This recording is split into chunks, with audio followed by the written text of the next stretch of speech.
Pandemi COVID-19 di Indonesia cukup parah. Untuk mencegah peningkatan kasus impor, pada 30 November malam, CECC menambahkan 6 perusahaan menjadi 14 perusahaan agensi Indonesia yang akan diskor sejak diumumkan. Baik yang telah memperoleh visa atau belum, untuk sementara tidak diizinkan masuk ke Taiwan. Selain itu, CECC juga mengumumkan penangguhan pemasukan PMI ke Taiwan selama 2 minggu terhitung sejak 4 Desember. Dari jumlah 700.000 PMA di Taiwan saat ini, terdapat 260.000 PMI, dan dari 250.000 pekerja di sektor informal, Indonesia menduduki angka tertinggi dengan 190.000 orang, sedangkan jumlah dari Vietnam dan Filipina kurang dari 30.000 orang. Penundaan pemasukan PMI dinilai akan berdampak pada permintaan tenaga pengasuh di Taiwan. 其实对这个使用者或是有重度失能家庭它其实影响蛮大的。本劳的话，现在一天原本是2200块钱，现在涨到2500块。那我们的家庭类的看护工一个月含加班费将近2万块钱，请不到合法的外劳，外面就很多女佣逃跑，然后获取很高的薪资。我们当然是希望政府赶快再开放别的来源国。 譬如缅甸、印度。 Perusahaan agensi menyatakan sebagian besar PMI di Taiwan bekerja di industri perawatan. Banyak perekrut yang menunggu hampir 1 tahun dan belum mendapat pekerja. Untuk itu meminta instansi terkait untuk mempertimbangkan alternatif pendukung lain. Menanggapi hal ini, Kementerian Ketenagakerjaan menegaskan sedang aktif melakukan negosiasi dengan negara penyedia pekerja migran lainnya.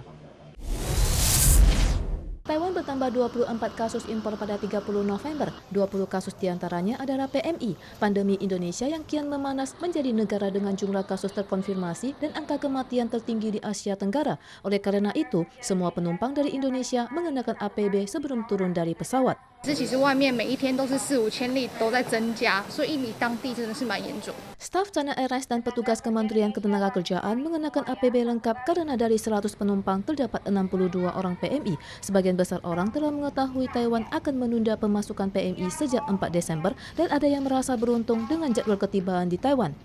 Sementara pesawat United Airlines UA871 juga terbang dari San Francisco menuju Taiwan pada tanggal 30 malam. Berhubung sejak 1 Desember, setiap pendatang ke Taiwan harus melampirkan surat tes usap PCR hasil negatif dalam 3 hari, sehingga sebagian orang memilih berangkat sebelum protokol baru berlaku. Sebagian orang mengatakan tes PCR Amerika harus antri dan kesulitan mendapatkan hasil tes dalam waktu 72 jam.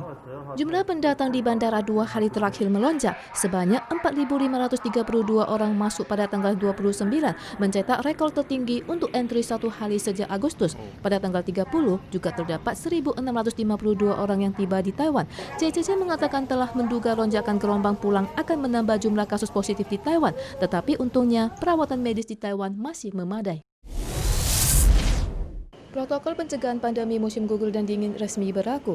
Jika memasuki stasiun tanpa masker, petugas akan segera datang untuk mengingatkan. Sejak 1 Desember, wajib masker diterapkan pada 8 tempat utama, termasuk instansi medis, transportasi umum, pusat perbelanjaan, dan instansi pembelajaran.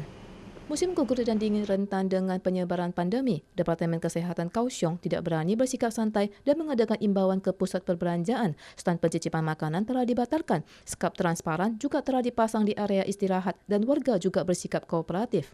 Departemen Kesehatan mengingatkan protokol pandemi baru resmi berlaku pada Desember dan akan patuh pada protokol baru CECC untuk menjamin perlindungan medis dari virus corona. Denda $15.000 Taiwan akan dijatuhkan jika bersikap acuh saat diingatkan untuk memakai masker.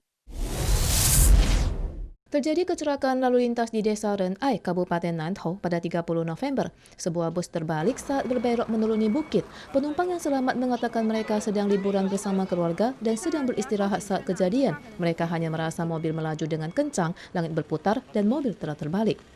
Bus berukuran sedang yang sedang melewati Puli menuju Awanta ini tiba-tiba melaju ke seberang jalan saat di tikungan menurun dan terbalik. Dari 21 penumpang di bus, 15 orang luka ringan, 5 orang luka berat, dan 1 penumpang pria meninggal di rumah sakit.